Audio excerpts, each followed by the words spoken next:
దేవునికి స్తోత్రాలు. ప్రభునందు ప్రియ దేవుని బిడ్డలారా, దేవుని యొక్క వాక్యము మనం ధ్యానించబోయే ముందుగా ప్రార్థన చేసుకుందాం. దయగల తండ్రి, పరిశుద్ధుడైన దేవా, మీకు వందనములు, కృతజ్ఞతలు, స్తుతులు, స్తోత్రాలు.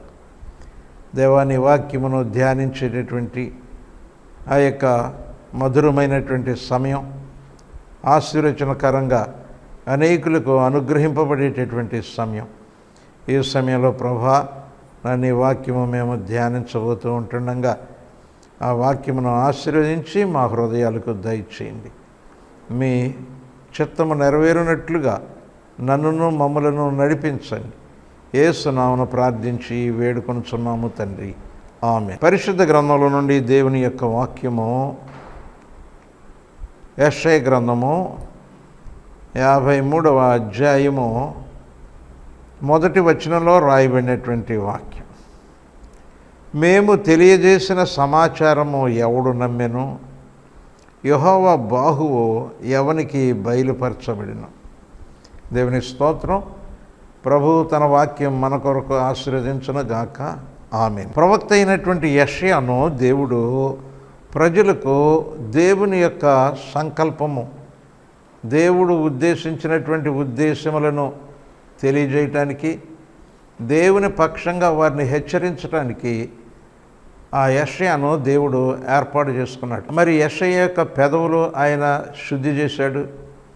ఆ పరలోకమందున్నటువంటి దేవుని యొక్క మహిమను అతడు చూడగలిగేటట్టుగా అతనికి ఒక దర్శన భాగ్యం ఇచ్చాడు. ఆ రీతిగా అతని జీవితంలో దేవుని యందు పరిపూర్ణమైనటువంటి అనుభవ జ్ఞానం కలిగినటువంటి వానిగా ఉన్నాడు. అనగా ఈ దినాల్లో మనం ఈ విషయాన్ని అర్థం చేసుకోవాలంటే, దేవుడు ఉన్నాడు అన్నట్టుగా కొంతకాలం దేవునికి భయపడతారు. ఆ తర్వాత ఏమవుతుందంటే, దేవుడు లేడు, నేనేం చేసినా పట్టించుకోడు, ఆయన చెప్పినట్టు నేను నడుచుకోకపోయినా పర్వాలేదు అన్నట్లుగా ఒకప్పుడు ఉన్నటువంటి దేవుని గురించినటువంటి జ్ఞానం తర్వాత మరుగైపోతూ ఉంటుంది. అయితే యెషయా జీవితంలో ఆ సర్వోన్నతుడైనటువంటి దేవుని యొక్క ఆ మహోన్నతమైనటువంటి ఆ యొక్క ఆ సింహాసనమును, ఆయన్ను ఆరాధించి గణపరిచేటటువంటి ఆ యొక్క మహాదూతలు, ఆ పరలోకపు మహిమను చూశాడు. అందుచేత అతని జీవితకాలం అంతా కూడా ఆ మహిమ యొక్క వాస్తవం అతని జీవితాన్ని దేవుని చిత్తం జరిగించడానికి, దేవుడు చెప్పినది చేయటానికి అతడు ఎంతో బలపడ్డాడు. అందువలన ఏమైంది అనంటే, దేవుడు చెప్పమన్నటువంటి వాటిని అన్నిటినీ అతడు ప్రజలకు తెలియజేస్తున్నాడు, ప్రజలను హెచ్చరిస్తూ ఉన్నాడు. యేసుక్రీస్తుని గురించినటువంటి విషయాలు కూడా ఈయన ముందు చెప్పాడు. యెషయా గ్రంథం 7వ అధ్యాయం 14వ వచనంలో, ఇదిగో కన్యక గర్భవతి అయి కుమారుని కనును, ఆయనకు ఇమ్మానుయేలు అని పేరు పెడతారని. తర్వాత 9వ అధ్యాయం 6వ వచనంలో, ఇదిగో ఏలయనగా మనకు శిశువు పుట్టెను, మనకు కుమారుడు అనుగ్రహించబడిను అని యేసుక్రీస్తుని గురించి, ఆయన పుట్టుకను గురించి, ఆయన పొందబోయే అధికారం గురించి తెలియజేశాడు. అయితే ఈ యొక్క యెషయా గ్రంథంలో 53వ అధ్యాయంలో యేసుక్రీస్తు వారి యొక్క పాప పరిహార బలిని గురించి ఆయన తెలియజేశాడు. అతడు ముందుగా ఆ విషయాలు తెలియపరచబోయే ముందు, అంటే 2వ వచనం నుండి, ఆ యేసుక్రీస్తు వారు పాప పరిహారం చేసేటటువంటి దేవుని గొర్రెపిల్లగా, వదకు తేబడినటువంటి గొర్రెపిల్లగా, ఆయనను నలగగొట్టుట యెహోవాకు ఇష్టమయ్యాను అని యేసు ప్రభువుని గురించి, ఈ విమోచన కార్యమును గురించి అతడు బయలుపరచబోతూ ఆయన ఏమంటున్నాడంటే, మేము తెలియజేసిన సమాచారము ఎవడు నమ్మెను? యెహోవా బాహువు ఎవనికి బయలుపరచబడిన? ఈ తెలియజేసినటువంటి ఈ సమాచారంలో ఆ ఉండేటువంటి యొక్క ఒక ప్రభావం ఏంటి అంటే, యెహోవా బాహువు ఉన్నది. యేసుక్రీస్తు ప్రభు వారి యొక్క శిలువ మరణ పునరుద్ధానముల ద్వారా ఆ వాటిని విశ్వసించి ప్రభువు నామం పేరట పాప పరిహారం పొందినటువంటి వారికి ఏమవుతుంది? యెహోవా బాహువు వారికి బయలుపరచబడుతుంది. అంటే దేవుడు యేసుక్రీస్తు రక్తము ద్వారా పరిశుద్ధపరచబడి పాప పరిహారం పొంది వారు దేవుని యొక్క బిడ్డలుగా, దేవుని యొక్క సంఘంగా, వారు దేవుని ఆత్మ పొందినటువంటి వారిగా వారు ఆ యొక్క ప్రభు యొక్క ఆ రక్షణను అంగీకరించినప్పుడు ఏమవుతుంది? వారికి యెహోవా బాహు, దేవుని యొక్క శక్తి అంటే ఏంటో తెలుస్తుంది. దేవుని యొక్క ప్రభావాన్ని వారు అనుభవిస్తారు, దేవుని కృపను వారు అనుభవిస్తారు, దేవుని వరాలు అనుభవిస్తారు, ఆత్మ సంబంధమైనటువంటి ఫలాలు అనుభవిస్తారు. అయితే దానికి ముందుగా యేసుక్రీస్తు యొక్క శిలువను వారు అంగీకరించాలి. నా పాపముల నిమిత్తము వీరు ప్రభు శిలువలో మరణించాడు, అందుచేత నేను పాప పరిహారం పొందటానికి ఆయనే నాకు ఆధారము. ఆయన నామం పేరట నేను నా పాపములను ఒప్పుకునేటట్లయితే ఆయన నమ్మదగినటువంటి వాడు, నీతిమంతుడు గనుక నా పాపములను క్షమించి నన్ను పరిశుద్ధపరుస్తాడు. ముందు అది విశ్వసించాలి. అది విశ్వసించి ఆ యొక్క ప్రభు యొక్క కల్వరి రక్తములో తమ పాపములను మరి శుద్ధి చేసుకున్నటువంటి వారి వలె ఉండాలి. యోహాను సువార్తలో 17వ అధ్యాయంలో 3వ వచనం, అద్వితీయ సత్యదేవుడు అయిన నిన్నును నీవు పంపిన యేసుక్రీస్తును ఎరుగుటయే నిత్య జీవము. చేయుటకు నీవు నాకు ఇచ్చిన పని నేను సంపూర్ణముగా నెరవేర్చి భూమి మీద నిన్ను మహిమపరచుతిని. దేవుని గురించినటువంటి అద్వితీయ సత్యదేవుడైనటువంటి ఆ తండ్రిని గురించి మనకు ఎవరు బయలుపరుస్తారు అని అంటే యేసుక్రీస్తు ప్రభువారు బయలుపరుస్తారు. ఆ ప్రభు బయలుపరిచినటువంటి సత్యమును మనము అంగీకరించాలి. ఆ సత్యమును అంగీకరించకపోతే, యేసుక్రీస్తును మనం అంగీకరించకపోతే మరి గుడ్ ఫ్రైడే జరుపుకున్నా, ఈస్టర్ సండే జరుపుకున్నా, మరి ఎన్ని రకాలుగా ఆ కార్యములలో మనం పాలుపంపులు పొందినప్పటికీ మనము పొందవలసినటువంటి ఆ దేవుని యొక్క శక్తిని, ప్రభావమును మనము పొందలేనటువంటి వారిగా ఉంటాం. అందుచేత దేవుడు ఏమని ఉంటుందంటే, అది తెలియశక్యమైనటువంటిది ఏదో యేసుక్రీస్తుని గురించి మనుషులకు ఏమి తెలియాలో అవన్నీ కూడా ఆయన బయలుపరుస్తున్నాడు. యేసుక్రీస్తు ప్రభువారిని గురించి ఏమి తెలియజేయాలో, దేవుని గురించి మానవునికి ఏం తెలియాలో వాటన్నిటినీ కూడా తన పరిశుద్ధ గ్రంథంలో బయలుపరుస్తాడు. రోమా పత్రికలో 1వ అధ్యాయంలో 19వ వచనం చూస్తే, ఎందుకనగా దేవుని గురించి తెలియశక్యమైనదేదో అది వారి మధ్య విశదమై ఉన్నది. దేవుడు అది వారికి విశదపరచను. ఆయన అదృశ్య లక్షణములు అనగా ఆయన నిత్యశక్తియు దేవత్వమును జగదుత్పత్తి మొదలుకొని సృష్టింపబడిన వస్తువులను ఆలోచించటం వలన తేటపడుచున్నది గనుక వారు నిరుత్తరులై ఉన్నారు. మరియు వారు దేవునిని ఎరిగియు ఆయనను దేవునిగా మహిమపరచలేదు, కృతజ్ఞతాస్తుతులు చెల్లింపను లేదు, కానీ తమ వాదముల యందు వ్యర్థులైరి. దేవుడు రక్షణ గురించి, మరి యేసుక్రీస్తు ప్రభువారి యొక్క పాప పరిహార బలిని గురించి ఏది బయలుపరచాలో అదంతా కూడా బయలుపరిచేశాడు. అయితే ఆ బయలుపరచబడినటువంటి దానిని విశ్వసించి దాని ప్రకారంగా ప్రభు మార్గమును అనుసరించినట్లయితే వారు దేవుని కృపను పొంది వారు పరిశుద్ధపరచబడి దేవుని కుమారులుగా, దేవుని కుమార్తెలుగా వారు ఈ లోకంలో దేవుని యొక్క శక్తిని అనుభవిస్తారు, వారు నిత్య జీవనం పొందుతారు. ఈ బయలుపాటు అనేటటువంటిది దేవుని గురించి మానవులకు ఏమి తెలియజేయాలో దానిని అంతటిని కూడా మరి దేవుడు బయలుపరిచాడు. అయితే కొంతమంది ఏమంటూ ఉంటారంటే, నాకు తెలియదండి అన్నట్టుగా ఉంటారు. అయితే నాకు తెలీదు, నాకు బయలుపరచబడలేదు అని ఏ వ్యక్తి కూడా అనకుండా ఉండేటట్లుగా దేవుడు ప్రతి వారికి వారి వారి యొక్క మరి స్థితిగతులను బట్టి అది వారికి బయలుపడేటట్టు చేశాడు. కొంతమంది ఉద్యోగస్తులు ఉద్యోగంలో చేరతారు. వారు ఉద్యోగం చేస్తుండగా కొన్ని పొరపాట్లు చేస్తారు. పొరపాట్లు చేసినప్పుడు వారికి ఛార్జ్ షీట్ ఇస్తారు. ఇదిగో పలానా రూల్ ప్రకారంగా నీవు తప్పు చేసావు అని ఒక నేరం మోపి ఆ నేరపత్రాన్ని ఛార్జ్ షీట్ని వాళ్ళకి ఇస్తారు.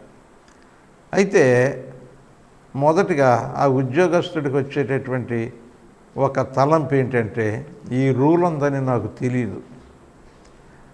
ఆ యొక్క ఉద్యోగం నిర్వహించేటప్పుడు కొన్ని వాల్యూమ్స్ ఉంటాయి.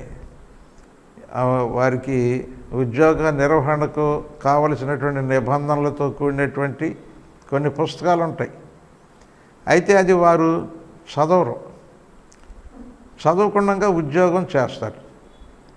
కానీ ఉద్యోగానికి నియమింపబడినటువంటి వ్యక్తి తన ఉద్యోగ ధర్మము నిర్వహించడానికి కావలసినటువంటి రూల్స్ అన్నీ తెలుసుకోవలసినటువంటి బాధ్యుడై ఉన్నాడు. అందుచేత దేవుని చిత్తం జరిగించి దేవుని రాజ్యమును అనుభవిస్తూ పరలోక రాజ్యం చేరాలి అనేటటువంటి ఆశ కలిగినటువంటి వారికి దేవుడు ఆయన సంగతులేమి దాచిపెట్టలేడు. మానవులకు ఏం తెలియజేయాలో వాటినన్నిటినీ కూడా ప్రవక్తల ద్వారా తెలియజేశాడు. తర్వాత మరి ఆ యొక్క దైవజనుల ద్వారా అనేక రీతులుగా ఆయన తెలియజేస్తూనే ఉన్నాడు. అందుచేత మరి మానవులు వారి యొక్క అవిధేయతను కప్పిపుచ్చుకోవటానికి ఏమీ లేదు. అయితే యెషయా ప్రవక్తకు ఒక దిగులు, చింత. మేము తెలియజేసినటువంటి సమాచారం ఎవరు నమ్ముతున్నారు? ఆ యెహోవా బాహువు, ఆ మహిమ కలిగినటువంటి ఆ యెహోవా బాహువును, ఆ దైవశక్తిని, దైవకృపను ఎంతమంది అనుభవించగలుగుతున్నారు అని అతడు కొద్దిగా హృదయంలో బాధపడుతూ ఉన్నాడు. రోమపత్రికలో 16వ అధ్యాయం 25వ వచనం, సమస్తమైన అన్యజనులు విశ్వాసమునకు విధేయులగునట్లు అనాది నుండి రహస్యముగా ఉంచబడి ఇప్పుడు ప్రత్యక్షపరచబడిన మర్మము నిత్య దేవుని ఆజ్ఞ ప్రకారము ప్రవక్తల లేఖనముల ద్వారా వారికి తెలుపబడి ఉన్నది. ఈ మర్మము అనుసరించి ఉన్న నా సువార్త ప్రకారము యేసుక్రీస్తును గూర్చిన ప్రకటన ప్రకారముగాను మిమ్మును స్థిరపరచుటకు శక్తిమంతుడును అద్వితీయ జ్ఞానవంతుడునైన దేవునికి యేసుక్రీస్తు ద్వారా నిరంతరము మహిమ కలుగునుగాక. ఆమేన్. అపోస్తలుడైనటువంటి పౌలు విశ్వాసుల ఎడల దేవుడు తన కృపను వెదకేటటువంటి వారికి, రక్షణ పొందినటువంటి క్రైస్తవుల ఎడల మరి ఎంత శ్రద్ధ కలిగి ఉన్నాడంటే,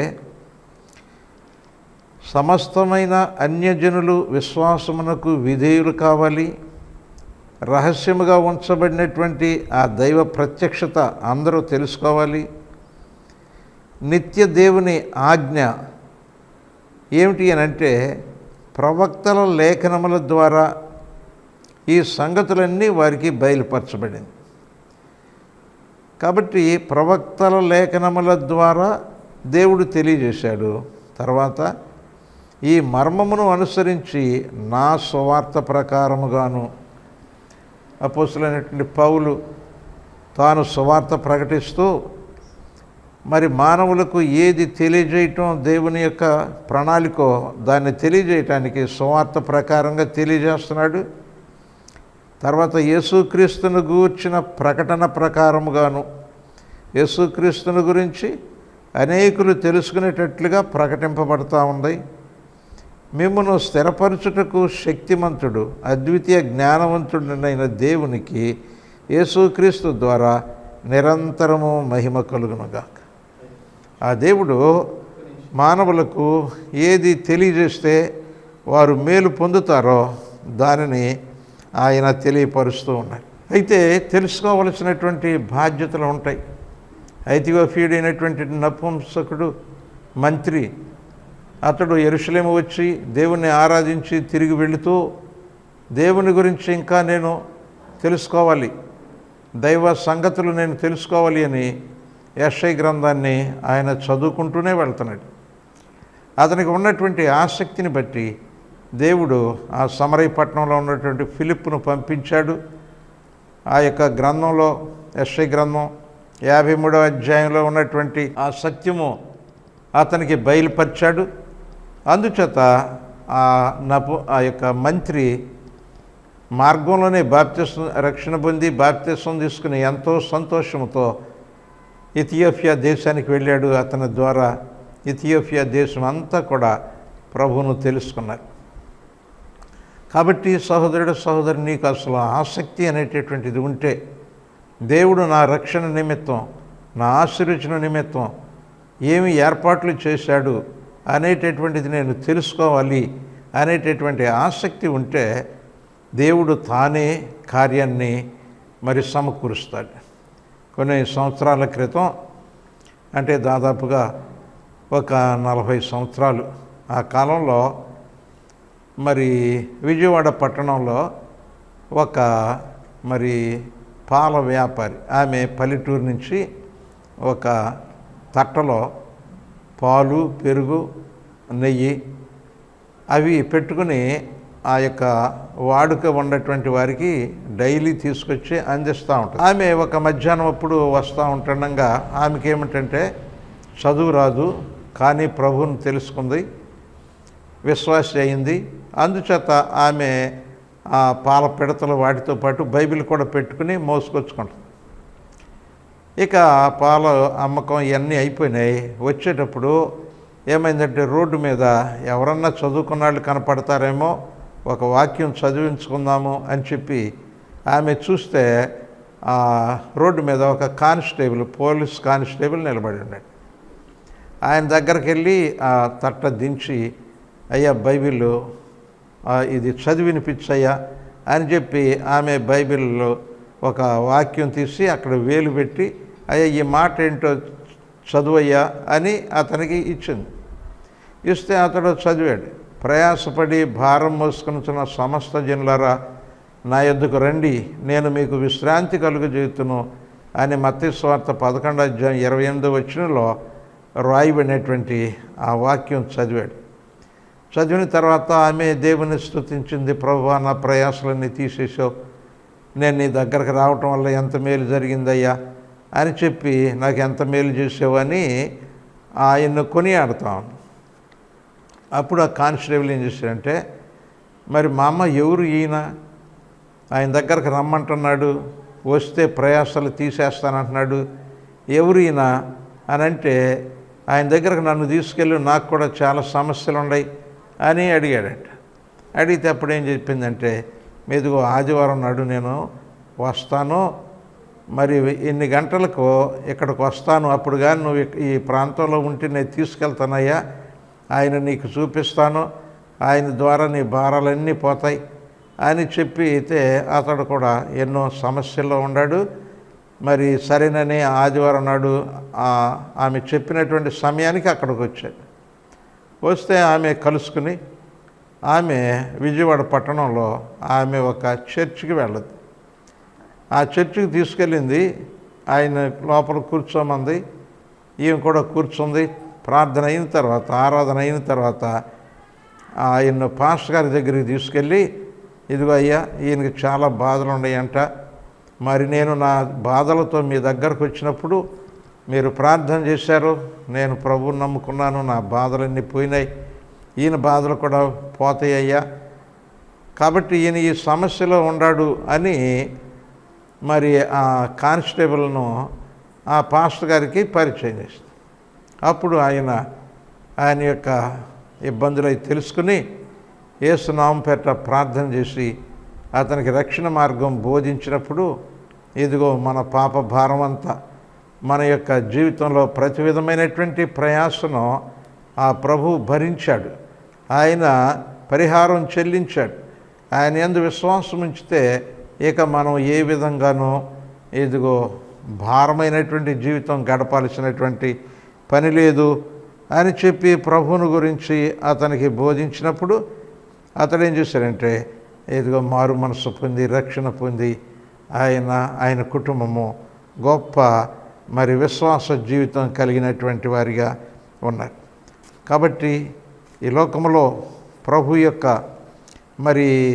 ఏర్పాట్లు ఉన్నాయి. ఆ ఏర్పాట్ల గురించి సువార్త ప్రకటించబడతా ఉంది. అయితే ఆ సువార్తను ఎవరైతే విశ్వసిస్తారో వారందరూ కూడా ఇదిగో ప్రభు యొక్క రక్షణ పొందుతారు.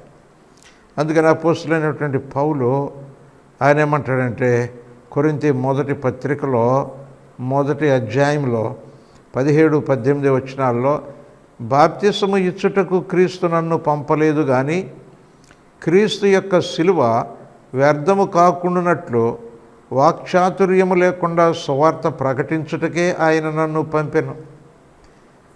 ఆయన తాను సువార్త ప్రకటించడానికి నియమింపబడ్డాడు. ఏ సువార్త? శిలువను గురించినటువంటి సువార్త. నీ పాపములు పరిహరించడానికి దేవుడు తన సంకల్పం చొప్పున 2000 సంవత్సరాల క్రితం తన ప్రియ కుమారుడిని ఆయన శిలువలో పాప పరిహార బలిగా అర్పించాడు. ఆయన యందు విశ్వాసం ఉంచినట్లయితే నీ పాపములు పరిహరించబడతాయి అనేటటువంటి దేవుని యొక్క ఏర్పాటును గురించి, ఆ శిలువను గురించి ప్రకటించడానికి నన్ను నియమించాడు దేవుడు.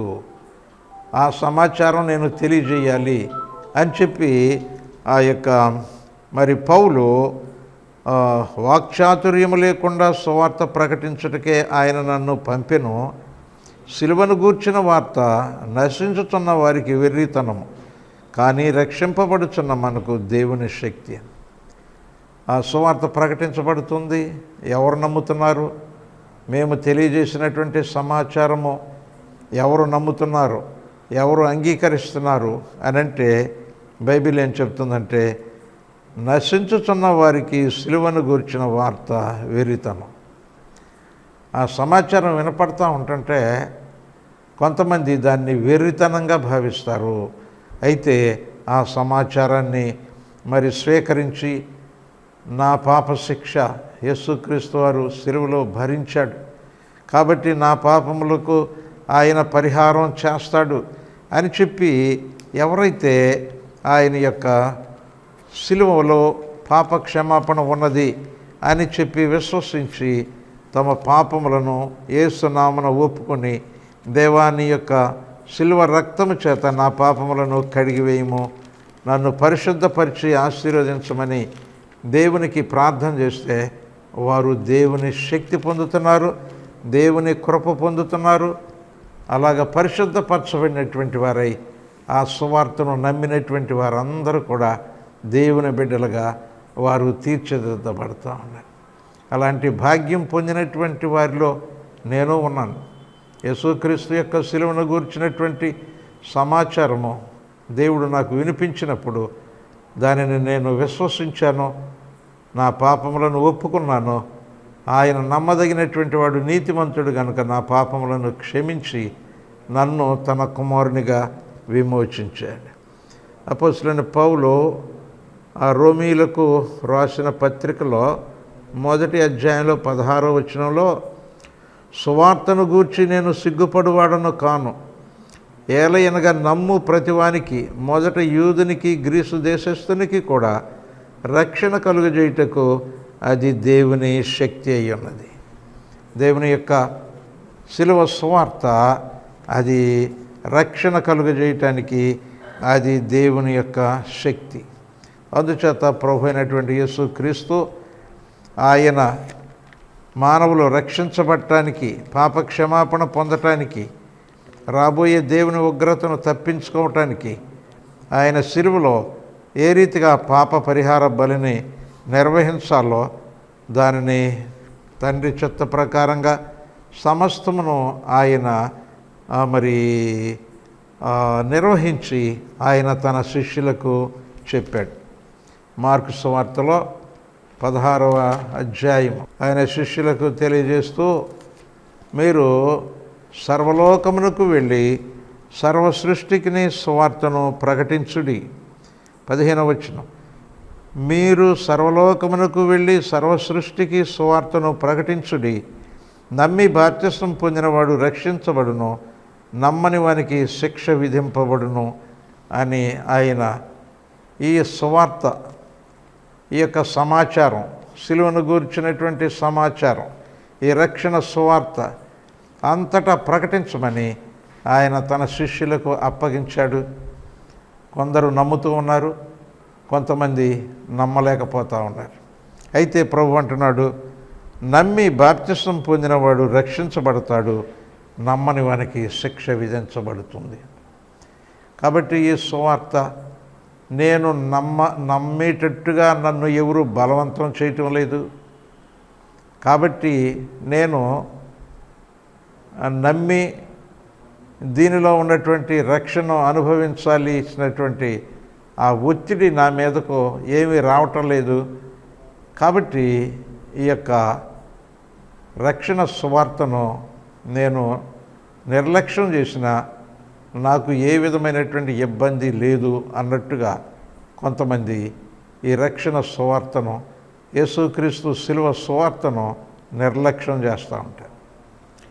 అయితే ప్రభునందు ప్రియ దేవుని బిడ్డలారా, దేవుడు మన కన్నుల ఎదుట యేసుక్రీస్తు యొక్క రక్షణ సువార్తను నిర్లక్ష్యం చేసినటువంటి వారు ఏ రీతిగా భంగపడుతున్నారో, ఏ రీతిగా వారి జీవితంలో దేవుని యొక్క ఆశీర్వచనాలు అనుభవించలేకపోతున్నారో, వారు దేవుని యొక్క జనాంగము వలె వర్ధిల లేకుండా ఉంటున్నారో అది మన కన్నుల ఎదుట స్పష్టంగా కనపడుతోంది. అయితే రక్షణ పొందినటువంటి వారిని దేవుడు ఏ రీతిగా ఆశీర్వదిస్తున్నాడో, వారిని పరిశుద్ధపరుస్తున్నాడో, ఆ ఫలితాలు ప్రభు యొక్క సువార్తకు విధేయులైనటువంటి వారి జీవితం, అవిధేయులైనటువంటి వారి జీవితాలు మన కళ్ళ ఎదుట దేవుడు స్పష్టంగా సాక్ష్యంలాగా ఉంచాడు. అలాంటప్పుడు మనకు మనం సిద్ధపడాలి. ఈ గొప్ప రక్షణ నిర్లక్ష్యం చేయకూడదు. ఆ ప్రభువును అంగీకరించాలి. ఆయనే ప్రభువులకు ప్రభువుగా నియమింపబడినటువంటి ఆయన ద్వారా తప్ప నేను పాప క్షమాపణ పొందలేను, నిత్యజీవం పొందలేను అనేటటువంటి సత్యము అవసరమైతే పరిశోధించి తెలుసుకున్నప్పుడు అది వారికి అర్థమవుతుంది. కనుక ఎంత గొప్ప యెహోవా బాహు, యెహోవా యొక్క కృప, యెహోవా యొక్క శౌర్యం ఎవరికి దొరుకుద్ది అని చెప్పి ఆ యొక్క యెషయా ప్రవక్త ఎంతో వేదనగా ఉన్నాడు. దేవునికి స్తోత్రం. ప్రభువు తన వాక్యం మన కొరకు ఆశీర్వదించును గాక. ఆమెన్. ప్రార్థన. ప్రేమగల తండ్రి, పరిశుద్ధుడైన దేవా, మీకు స్తోత్రాలు.